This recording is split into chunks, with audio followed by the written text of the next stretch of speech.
Howdy. It's a kitchen tip for fitness. Are you ready for some of that? You know, when the kettle's boiling, or you're boiling an egg or doing something like that, and you're just waiting with some spare moments, why not use them for your health? So here's the first one, and it's calf raises. So you can't see my calves or my lower limbs here, but here's my kitchen counter. I cleaned it specially for you. And I'm going to put my hands on the kitchen counter. Can be at an angle or just to the side, doesn't really matter, just so you feel there's support if you need it. And I'm going to simply lift up onto the balls of my feet. So I'm going to lift the heels and then lower the heels down slowly and go as if I'm starting to sit in a chair. You don't have to go super far. Warm it up, and we're going to do 3 more of those. Tuck the heels under, lift onto the balls of the feet. Slowly lower the heels and go to sit in a chair. And make sure you're breathing as you do this, and keep the breath always flowing, flowing. You might go a little bit deeper as you go down. Super simple tip to strengthen the calf muscles, the other muscles of the lower leg to support knee health. But you're not just supporting that too. So there is a connection here all the way through the legs and into the pelvis. Who'd have thought that? So I'm going to give you a little visual to show you what's happening in pelvis and feet. Oh my goodness me, so much. Look, she's got a handy kitchen pelvis. Who'd have thought about it? So as you lift up onto the balls of your feet, notice that the pelvic inlet gets narrower. Can you feel sit bones kind of lift up and tuck in and tail tucks in? And as you slowly lower the heels and go to sit in the chair, feel that the sitting bones widen a bit. You don't need to go too low, but even just a bit, you'll notice that. Then as you lift up, feel pelvic bones get closer together as you come up onto the balls of the feet. Slowly lower down. Feel that? All of the pelvic bones are going to widen a bit. The more you sit down, the more this has to widen. Okay, we got that idea? Hope that you can feel that and sense that. I've got another kitchen friend here. Everyone should have one. Ah, it's a foot! So I love my foot bones. They're such fun. And there's a change in the way the foot has to function when you do those lifts and lowers.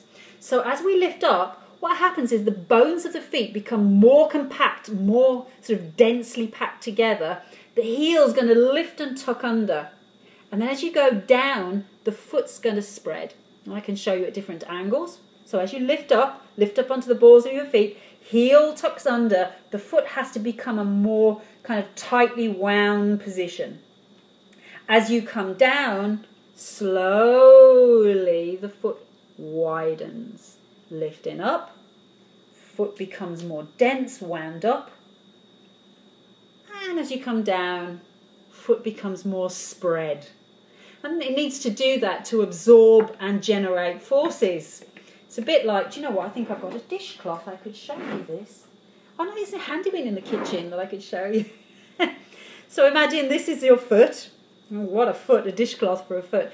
But as you lift up, lifting up, that's kind of happening. And as you go down, the foot spreads to mop up the forces. All right, got the idea?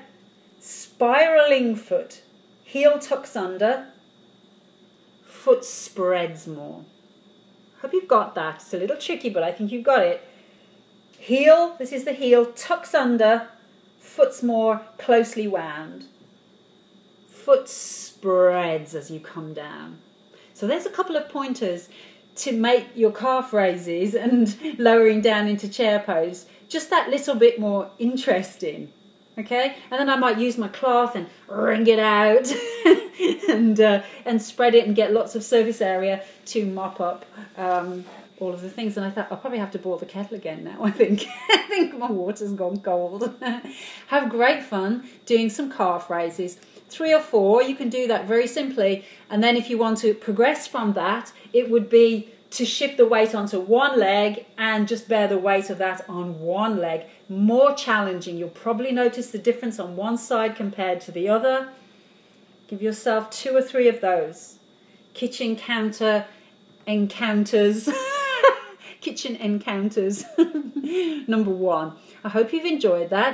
Last little tip is wherever we can, recycle, get the best out of whatever you have in the kitchen. And I've just got some cucumber here that I peeled. You don't have to peel your cucumber, but just a little tip with how to use your cucumber, and that would be to use the peel as a nice face wash or to use this as a nice cooling restful eye mask. So I'm going to have a rest in a minute, lie down on the floor and put one of these on each of my eyes, and it's so cooling and soothing and yummy for my eyes and yummy for my skin.